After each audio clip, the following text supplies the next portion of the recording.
오늘 말씀은 로마서 3장 19절부터 26절입니다.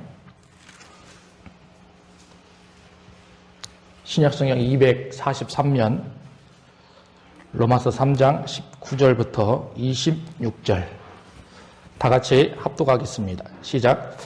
우리가 알거니와 무릇 율법이 말하는 바는 율법 아래에 있는 자들에게 말하는 것이니 이는 모든 입을 막고 온 세상으로 하나님의 심판 아래에 있게 하려 함이라. 그러므로 율법의 행위로 그의 앞에 의롭다 하심을 얻을 육체가 없나니 율법으로는 죄를 깨달음이니라. 이제는 율법 외에 하나님의 한 의가 나타났으니 율법과 선지자들에게 증거를 받은 것이라. 곧 예수 그리스도를 믿음으로 말미암아 모든 믿는 자에게 미치는 하나님의 의인이 차별이 없느니라. 모든 사람이 죄를 범하였음에 하나님의 영광에 이르지 못하더니 그리스도 예수 안에 있는 성령으로 말미암아 하나님의 은혜로 값없이 의롭다 하심을 얻은 자 되었느니라. 이 예수를 하나님이 그의 피로써 믿음으로 할미암는 화목 제물로 세우셨으니 이는 하나님께서 길이 참으시는 중에 전에 지은 죄를 강가하심으로 자기의 의로우심을 나타내려 하심이니 곧 이때 자기의 의로우심을 나타내사 자기도 의로우시며 또한 예수 믿는 자를 의롭다 하려 하심이라. 아멘. 예, 오늘 말씀의 제목은 이제는 개혁의 시대다라는 제목으로 말씀을 전하고자 합니다. 저는 금요일날 사모님하고 함께 루터라는 영화를 봤습니다. 2003년도에요. 개봉한 영화인데요. 우리가 막연하게 루터를 알고는 있지만 그 영화를 보면 이야, 참 루터가 어떻게 종교개혁을 단행했는가에 대해서 자세하게 나오는 것을 봅니다. 1517년도에 신학교 교수가 되고 나서 로마에 갔었는데요. 가톨릭의 폐단성을 루터가 다 보게 됩니다. 그리고 화면 한가운데에 펼쳐지는 그 성경 구절이 로마서 1장 17절에 나와 있는 말씀입니다. 오직 의인은 믿음으로 말미암아 살리라. 루터가 그 말씀을 가슴에 듣고 있으면서 가톨릭의 폐단성을 알게 된 것입니다. 그리고 나서 95개조 반박문을 내세우가면서 비텐베르크 대학의 채플 있는 곳에 정문에다가 그 반박문을 딱 붙여놓습니다. 수많은 학생들이 그것을 보면서 개혁을 하기 시작합니다. 너무나 영향력이 크니까 교황과 황제 입장에서는 이 마음에 걸림돌이 될 수밖에 없어요. 그래서 루터를 보름스에 있는 곳에 부릅니다. 그리고 나서 그가 썼던 책들을 철회하라 요구하기 시작합니다. 근데 영화를 보면 수많은 군중들이 옆에 있는데요. 그 가운데로 루터가 쭉 걸어갑니다. 걸어가면서 부르는 노래가 뭐냐면 내 주는 강한 성이요. 그 노래의 작사자가 루터입니다. 작곡자도 루터입니다. 그러니까 그것을 부르면서 쭉 걸어갈 때 수많은 군중들이 환호해 주죠. 그리고 황제와 교황 앞에 군주 앞에 선 루터가 자신 있게 말합니다. 나는 하나님 앞에서 나의 양심을 처리할 수 없다. 기록된 하나님의 말씀을 내 생명을 살고자 나는 그 말씀에 위배되는 그 일을 진행할 수 없다. 그런데 수많은 군중들이 있었기 때문에 루터는 사형을 면합니다. 그리고 나서 그 영향력이 사회 이곳 저곳으로 펼쳐가기 시작합니다. 여러분, 종교개혁이 그냥 간단히 종교개혁이 아니에요. 영화를 잘 보면 약 10만 명 이상이 죽습니다. 그러면서 이제 성경의 본질이 무엇인가를 알아가게 되어 있는 그 모습을 영화상에서 자세히 나온다라는 거죠. 여러분, 그러면 오늘 본문에 사도 바울도 여러분 그 21절을 보시면 단어 하나가 쫙 나옵니다. 첫 단어가 뭐라고 되어 있습니까? 이제는 이라는 단어가 나왔어요. 바로 이 말씀이 개혁의 시작을 알리는 신호탄의 역할을 해주고 있다라는 것입니다. 여러분, 제가 여러분들에게 로마서를 강의할 때 이 구분이 굉장히 중요하다고 그랬습니다. 그래서 1장 1절부터 17절까지는 서론에 불과하고요. 그리고 1장 18절부터 3장 20절까지, 특히 3장 18절까지에 있는 내용들이 본론 중의 앞부분이거든요. 그래서 이 사도 바울이 요구하는 그 내용들을 진술하는 것을 보면 유대인들도 죄인이고 이방인들도 죄인이고, 그러니 모든 사람들이 다 죄인이다, 이것을 표명해 줍니다. 그리고 여러분들에게 제가 강조했던 세 구절을 반드시 아셔야 된다고 그랬습니다. 1장 17절에 하나님의 의라는 단어가 나오고요. 1장 18절에 하나님의 진노라는 단어가 나오고요. 2장 3절에 하나님의 심판이라는 단어가 나옵니다. 그러니 하나님의 진노와 하나님의 심판은 하나님의 의가 무엇인지를 알려주기 위한 바울의 작전입니다. 그 기초를 여기에 쭉 펼쳐 놓았다라는 것입니다. 그리고 나서 이제는 하나님의 의가 나타났다. 그분이 누구시다? 예수 그리스도시다. 기존에 있었던 유대인들의 입장에서는 전혀 상상할 수 없는 그 일들을 사도 바울이 과감하게 던져가고 있는 메시지다라는 것입니다.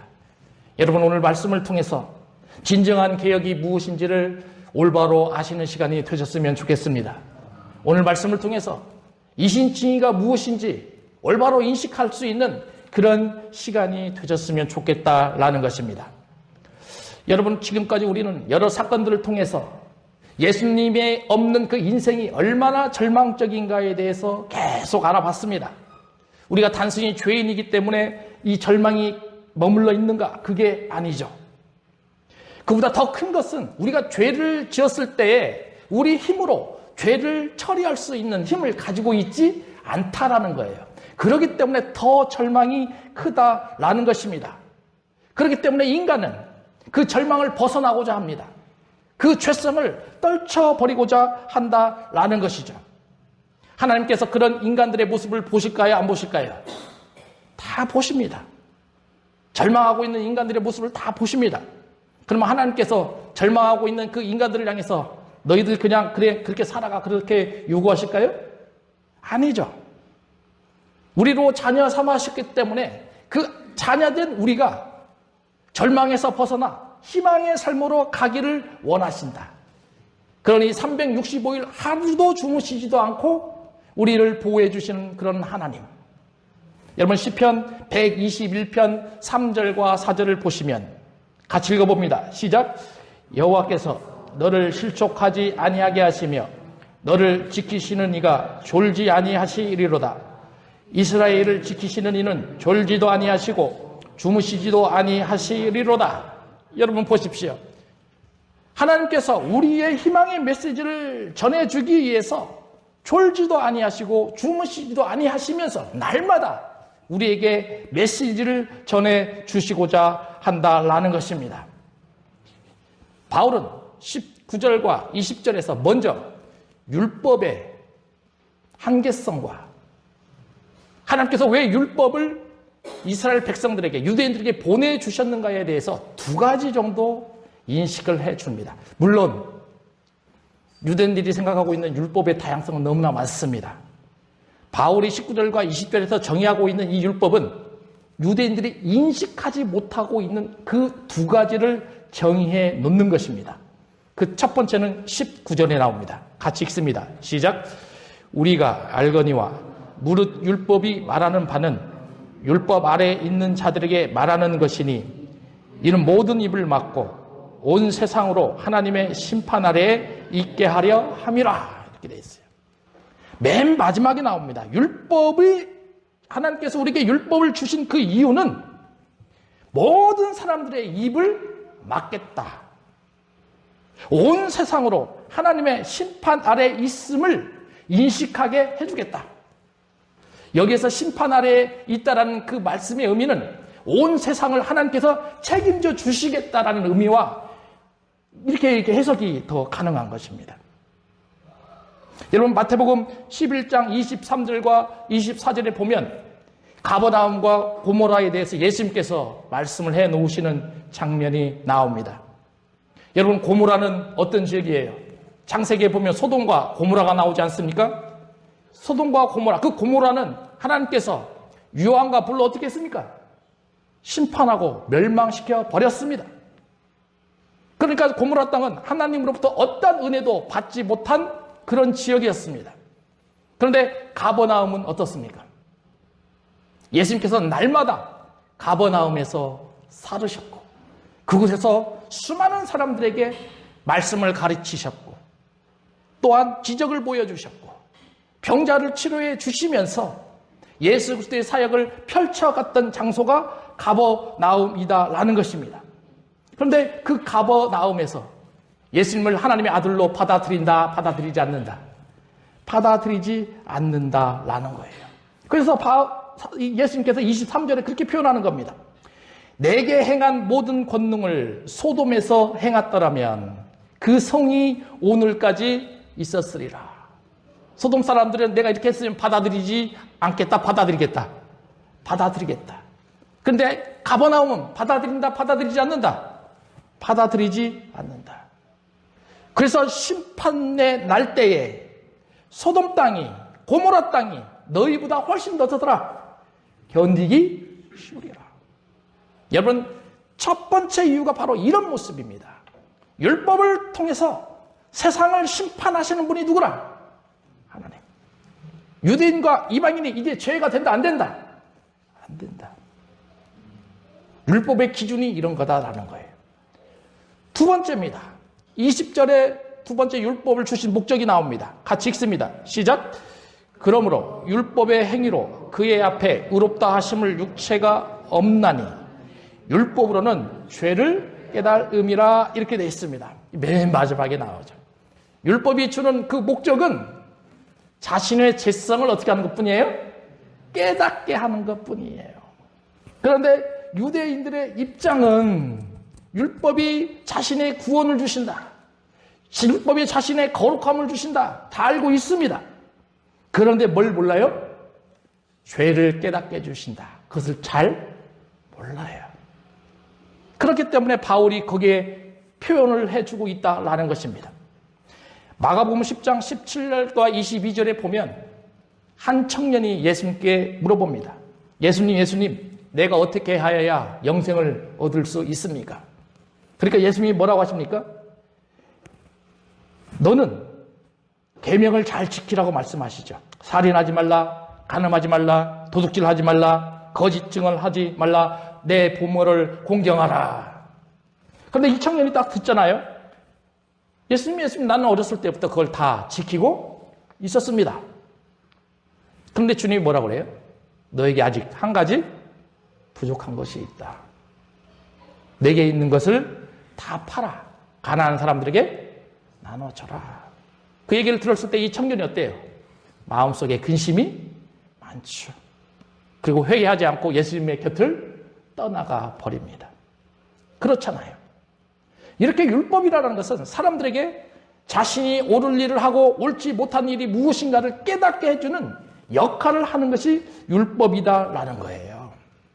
여러분, 그러면 우리는 하나님의 말씀 우리는 날마다 읽고 있잖아요. 그러면 어떻게 인식을 해야 하는가? 그 인식하는 방법은 히브리서 4장 12절과 13절에 명확히 나옵니다. 같이 읽어봅니다. 시작. 하나님의 말씀은 살아있고 활력이 있어 좌우에 날선 어떤 검보다 예리하여 혼과 영과 및 관절과 골수를 찔러 쪼개기까지 하며 또 마음의 생각과 뜻을 판단하나니 지으신 것이 하나도 그 앞에 나타나지 않음이 없고 우리의 결산을 받으실 이의 눈앞에 만물이 벌거벗은 것 같이 드러나리라 이렇게 되어 있습니다. 여러분, 하나님의 말씀은 우리를 환하게 비춰주시는 거울과 같습니다.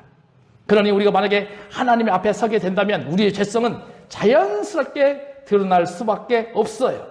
여러분, 여기에 나와 있는 혼과 영과 관절과 골수의 특징이 무엇입니까? 우리 눈앞에 보여요? 안 보여요? 안 보입니다. 그렇죠? 그런데 이런 것들이 하나님 앞에 보면 어떻게 보인다? 환하게 다 보인다라는 것입니다. 우리는 신앙생활하면서 여기에 명심하셔야 돼요. 그러니 내가 지었던 그 죄를 내 스스로 회복하는 것이 아니라 그것을 하나님 앞에 쏟아 놓아야 됩니다. 그랬을 때 하나님께서 그 죄성을 용서해 주시고 하나님께서 우리를 회복시켜 주신다라는 거죠. 바울이 이렇게 유대인들이 잘 알지 못했었던, 인식하지 못했었던 두 가지의 죄, 율법의 특징을 말씀해 놓고는 이제는 21절에서 아까도 말씀드렸지만 이제는 이라는 단어를 쫙 사용하면서 마치 루터가 어디를 걸어가고 있어요? 교황과 황제 앞에 걸어가고 있는 그 모습이죠. 이제는 무엇인가 지금까지 있었던 것들을 개혁하겠다라는 겁니다. 너희들이 지금까지 알지 못했던 것을 내가 이 편지를 통해 씀으로써 너희가 올바로 인식할 수 있게끔, 다시 말하면 하나님의 의의 정확한 표현이 무엇인지를 알 수 있게끔 전해주겠다라는 거예요. 여러분, 그러니 오늘 본문이 굉장히 중요한 거예요. 특히 하나님의 의, 우리가 신앙생활하면서 칭이 들어봤어요, 안 들어봤어요? 이신칭이 들어봤어요, 안 들어봤어요? 이 부분의 결정체가 오늘 본문에 나와 있다라는 것입니다. 그래서 이 구조를 조금 살펴보면 바울은 20절과 31절 사이에서 하나님의 의가 무엇인지에서 선포를 합니다. 그리고 4장에 가서는 이제 바울은 구약 성경을 딱 들어서 왜 이신칭의가 구약 성경에서 그렇게 요구하고 있는지를 아브라함을 통해서 증거합니다. 그리고 5장에 가면 그 결과가 어떻게 나와 있는지를 로마에 있는 성도들에게 자세하게 표현을 하고 있다라는 거예요. 그러면 바울이 하나님의 의가 무엇인지에 대해서 단편적으로 압축한 말은 바로 22절이에요. 22절을 같이 읽어봅니다. 시작. 곧 예수 그리스도를 믿음으로 말미암아 모든 믿는 자에게 미치는 하나님의 의니 차별이 없느니라. 여러분, 이것이 하나님의 의입니다. 하나님의 의는 유대인들이 알고 있었던 율법과 할례를 통해서 구원을 얻는 것이 아니라 이제는 모든 믿는 자에게 구원을 주시는 예수 그리스도를 믿음으로 말미암아 너희가 의를, 구원을 얻을 수 있다라는 거예요. 여러분 동의하세요? 아멘입니다. 그러니까 우리가 예수님을 믿으셔야 돼요. 유대인들도 이제는 누구를 믿어야 된다? 예수를 믿어야 된다라는 거예요. 이방인들도 누구를 믿어야 된다? 예수를 믿어야 된다라는 겁니다. 예수를 통하여지 않고는 그 누구도 이제는 구원을 얻을 수 없다. 이 말씀을 유대인들이 딱 듣게 된다면 그들의 마음이 어떻겠어요? 지금까지는 들어보지 못했던 내용 아닙니까? 바울이 이것을 전하고 나니까 유대인들은 큰 혼란이 나올 것이 자명합니다. 그래서 4장과 5장에서 부연 설명을 쭉 해 나가고 있다라는 것입니다. 그러면 하나님의 의가 무엇인가? 이것을 우리는 칭이다 이렇게 표현을 하는데, 제가 이 칭에 대해서 어떻게 설명을 할까 고민을 하다 보니까 가장 합리적인 방법이 관계성이다 이렇게 생각을 했습니다. 바른 관계. 그러니까 하나님과 내가 어떻게 된다? 관계가 제대로 있어야 된다는 거예요. 그게 칭인 것 같아요. 여러분, 부부 사이를 한번 생각해 볼 수가 있습니다. 남편이 아무리 뛰어난 사람이고 아무리 잘 세상을 살아간다 하더라도 부부 사이가 어그러져 있으면 그 남편 칭찬 받을 수 있어요, 없어요? 예? 반대로 한번 생각해 보십시오. 아내가 아무리 뛰어나도 남편과 어그러져 있으면 그 아내도 올바른 그런 사람이라 평가받을 수가 없어요. 마찬가지입니다. 사회에서는 안 그렇습니까? 공동체 생활에서는 안 그렇습니까? 내가 아무리 뛰어나고 잘 세상을 살아간다 하더라도 적응하지 못하고 그곳의 관계성이 어그러져 있으면 그 사람은 제대로 세상 생활을 할 수 있다라고 평가받을 수가 없어요. 마치 이런 것처럼 우리도 하나님과 관계가 어떻게 해야 된다? 제대로 있어야 된다라는 거예요. 여러분, 그러니 이 사람들이 판단하는 이 관계성의 기준은 하나님께서 판단하시는 것과 다릅니다. 여러분, 사람들이 하는 이 관계의 기준은 상대적입니다. 여러분, 이것을 한번 생각해 보시기 바랍니다. 일제시대에 우리나라 사람들 중에 굉장히 유명했던 열사 한 분이 계십니다. 누구였습니까? 이토 히로부미를 죽이쳤던 분. 안중근 의사죠. 우리나라 사람들은 이분을 굉장히 높게 칭송합니다. 그런데 일본 사람들 입장에서는 어때요? 예? 어때요? 죽일 놈이에요. 그러지 않나요? 왜냐? 인간들이 평가하는 관계이기 때문에 이런 현상이 나오는 거예요. 그러면 하나님께서 평가하시는 관계성에 대해서는 상대성이 아니라 무슨 성이라? 절대성이다라는 거예요. 절대적이다라는 것입니다. 잡음이 있을 수가 있다 없다? 없어요. 이것이 차이예요. 이것이 차이. 그래서 3장 22절 맨 마지막에 바울이 그렇게 써놓는 겁니다. 차별이 없느니라. 이렇게 써놓는 거예요. 차별이 없느니라. 그러니 예수님을 믿는 사람이라고 한다면 이제는 이방인, 유대인 구분하지 않고 외모로 평가하지 않고 예수님을 믿느냐 안 믿느냐 그거의 중심을 가지고 하나님은 평가를 하시겠다라는 것입니다. 여러분, 마태복음 1장에 보면 족보가 나옵니다. 이 족보를 한번 생각해 볼 필요가 있습니다. 족보에 여자의 이름이 몇 명이 나옵니까? 예? 5명이 나옵니다. 맨 마지막에 마리아는 빼고요. 첫 번째 나오는 여자의 이름이 무엇입니까? 다말이죠. 다말이 어떤 여자예요? 예? 유다 며느리잖아요. 근데 아버지하고 며느리가 어떻게 됐어요? 관계를 맺어서 애를 낳은 사람이에요. 다말. 룻 있잖아요. 룻은 라합이죠. 라합은 어떤 사람이에요? 기생입니다. 그쵸? 룻은 어떤 사람입니까? 이방인의 모함 여자입니다. 남편이 어땠어요? 죽었어요. 그리고 다시 결혼했던 여자죠. 밧세바를 보십시오. 어떻습니까? 네? 여러분, 밧세바가 그 왕비가 되고자 싶은 욕망이 있었어요? 없었어요? 학자들은 그렇게 봅니다. 네? 자, 그러면 율법의 기준으로 본다면 이 사람들 전부 다 어떻게 돼야 돼요? 율법의 기준으로 본다면 죽어야죠. 근데 이 사람들의 이름이 어디에 올라가 있어요?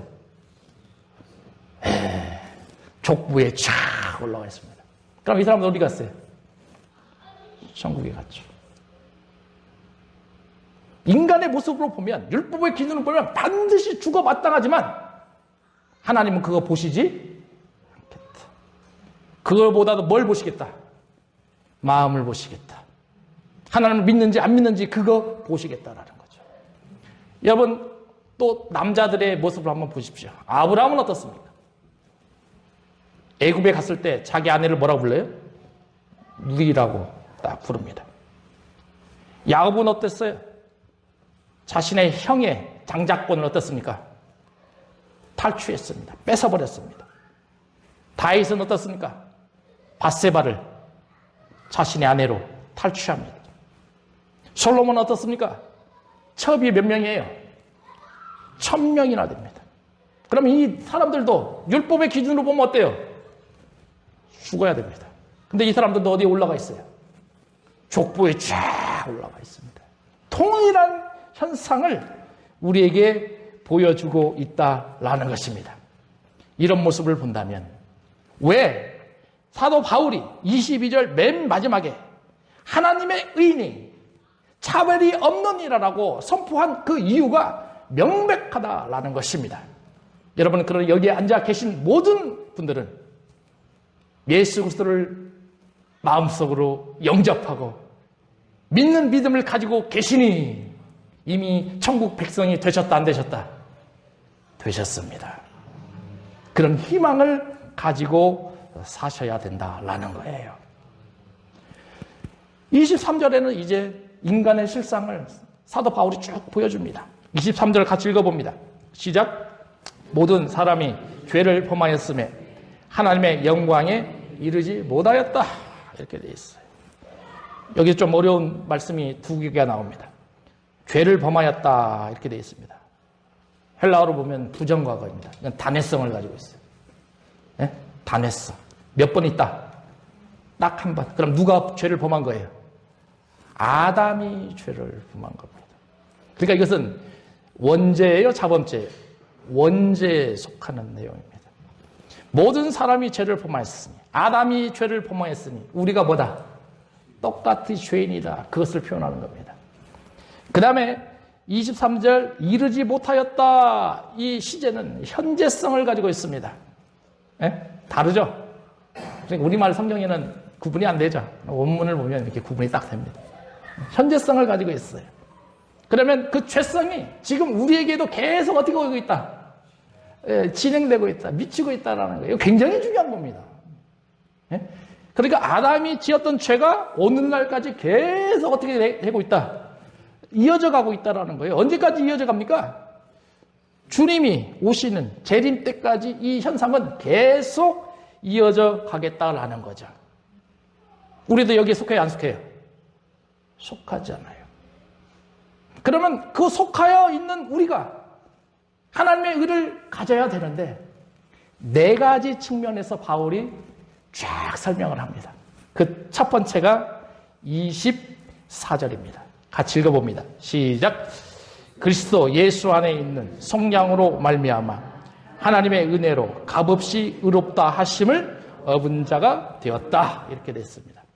여러분 여기에서 중요한 세 단어가 있습니다. 첫 번째는 값없이라는 단어예요. 두 번째는 하나님의 은혜라는 단어고요. 세 번째는 속량이라는 단어입니다. 여러분 이 값없이라는 이 단어는 도레안이라고 표현을 하는데요. 이것은 명사로 쓰이면 선물입니다. 그런데 부사로 쓰이면 값없이라는 거예요. 그러면 우리가 이 값없이와 하나님의 은혜를 연결시킬 필요가 있죠. 하나님의 은혜는 값없이 우리에게 뭘로 주셨다? 선물로 주셨다라는 거예요. 예? 그래서 중요하다라는 거예요. 그러니까 우리가 선물로 받았으니 하나님의 의의를 경험할 때 우리의 노력 필요하다, 필요하지 않다? 필요하지 않다라는 겁니다. 왜? 맨 마지막에 단어 제가 뭘 요구했습니까? 속량이라는 단어를 깊이 아셔야 된다고 그랬어요. 그러면 이 속량이라는 단어는 뭐냐면 값을 지불해서 그 죄값을 어떻게 했다? 치유하시겠다라는 거예요. 예, 속량이라는 단어. 그러면 여러분들은 이미 인식이 되셨어요. 우리가 은혜로 값없이 선물을 받았는데 이 속량이라는 그 모티브는 누가 되셨다? 예수님이 되셨다라는 거예요. 예? 예수님이 그 속량의 값을 치루하셔서 내가 은혜로 선물을 받았다. 이런 뜻이거든요. 그러면 이 속량의 뜻을 구약에서는 우리가 어떻게 표현을 하냐면 노예를 사는 것 이렇게 표현을 합니다. 그런데 신약에서는 예수 그리스도께서 십자가에서 죽으셔서 피 흘리셨다 이렇게 표현을 합니다. 자, 그런데 히브리서 10장에 가면 굉장히 중요한 말씀이 나와요. 히브리서 10장 1절은 한번 보겠습니다. 이거 찾아볼게요.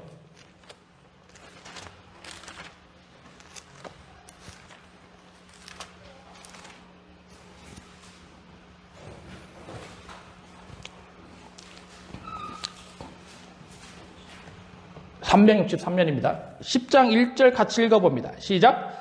율법은 장차 올 좋은 일의 그림자일 뿐이요 참 형상이 아니므로 해마다 늘 드리는 같은 제사로는 나아오는 자들은 언제나 온전하게 할 수 없느니라. 자, 이 말씀을 보면 율법의 제사는 한계점이 있다 없다?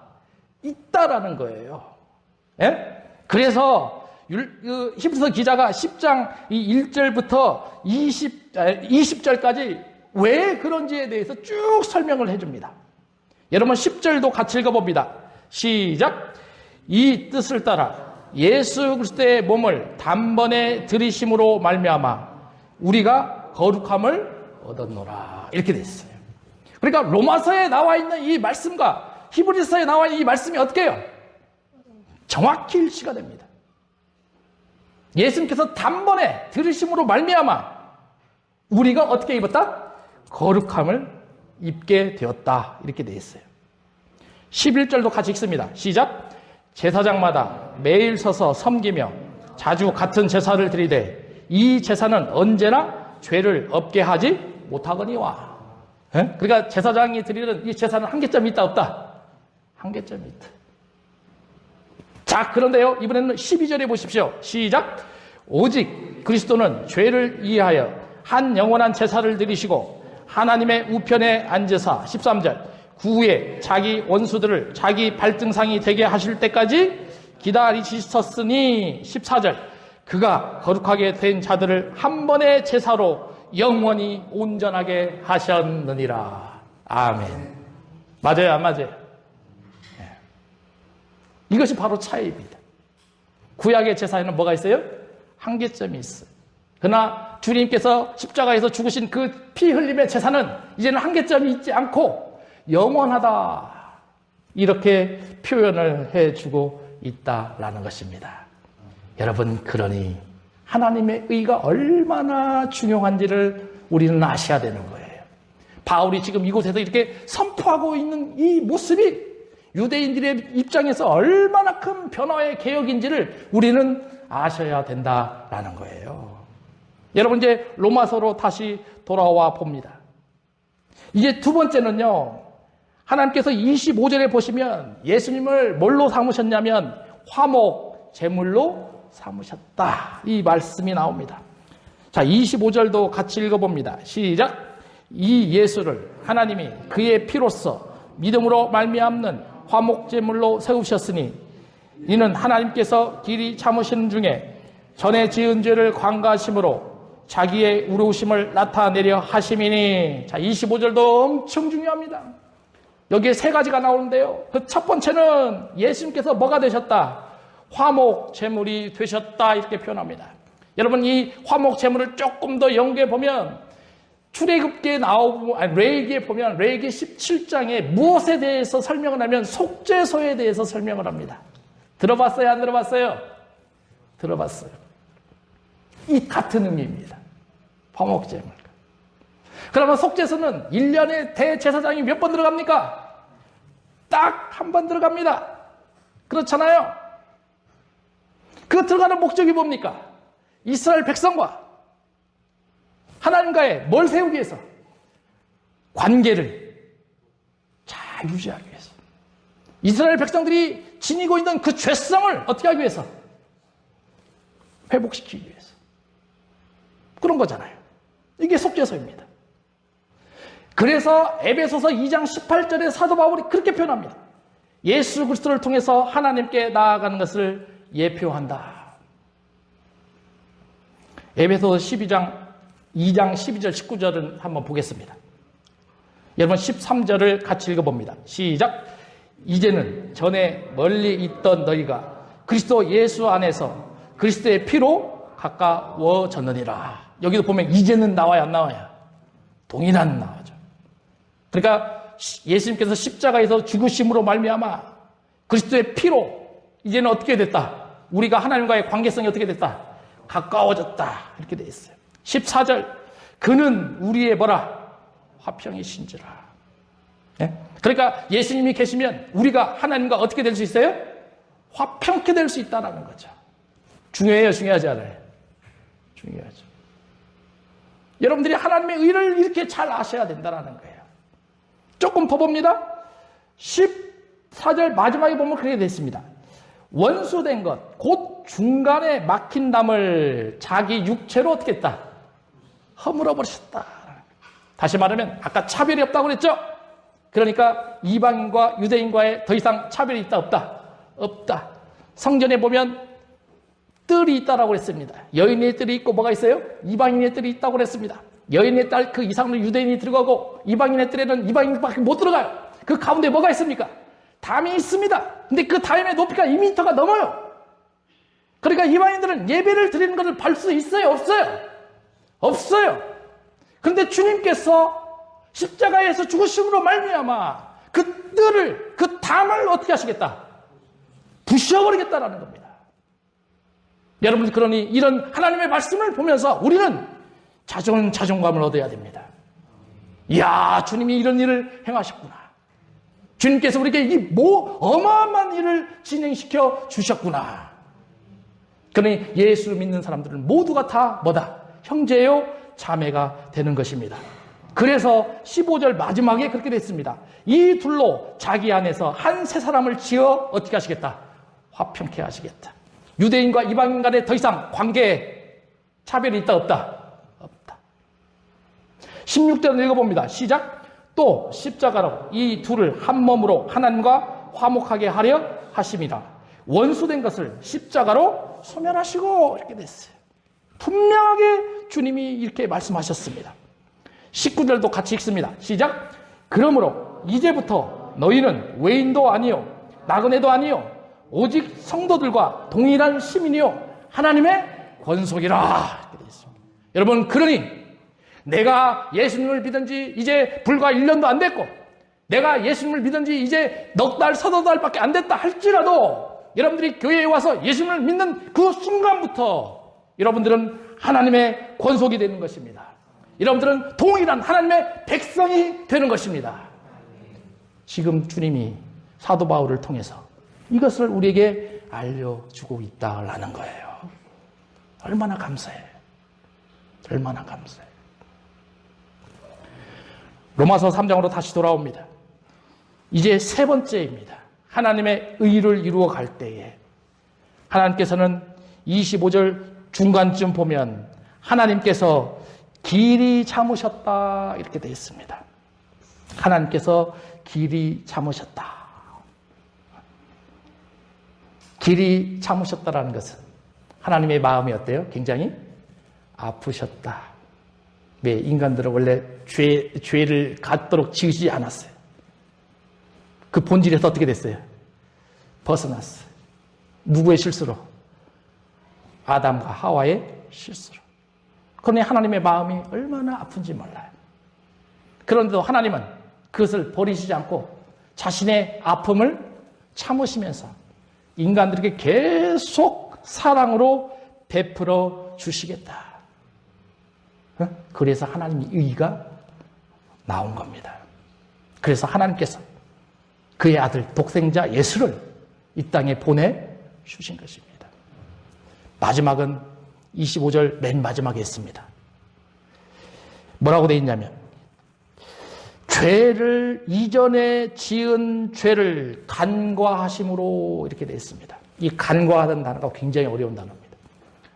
헬라어 단어도 딱 한 번밖에 등장하지 않습니다. 그러니까 해석이 굉장히 난무합니다. 그러나 대체적으로 이 해석을 어떻게 표현을 하냐면 하나님께서는 인간들이 이전에 지었던 이 죄를 기억하지 않으시겠다. 용서해 주시겠다. 이런 표현이 나옵니다. 그러면 우리가 여기서 오해할 수 있습니다.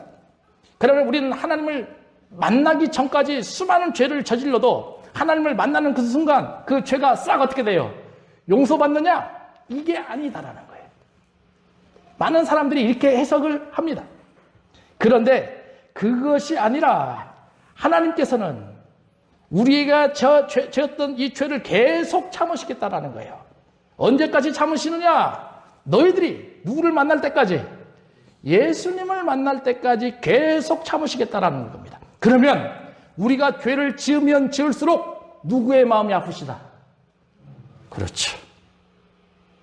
나의 마음이 아픈 것이 아니라 하나님의 마음이 훨씬 더 아프시다라는 거예요. 그것을 참으시겠다라는 겁니다. 그러니 우리는 예수 그리스도를 만나서 빨리 신앙생활을 하시고 하나님과 올바른 교제 생활을 하는 것이 이렇게 중요하다라는 것입니다. 이 네 가지를 토대로 26절에서 결과물을 딱 만들어냅니다. 26절 같이 읽습니다. 시작. 곧 이때 자기의 의로우심을 나타내사 자기도 의로우시며 또한 예수 믿는 자를 의롭다 하려 하심이라.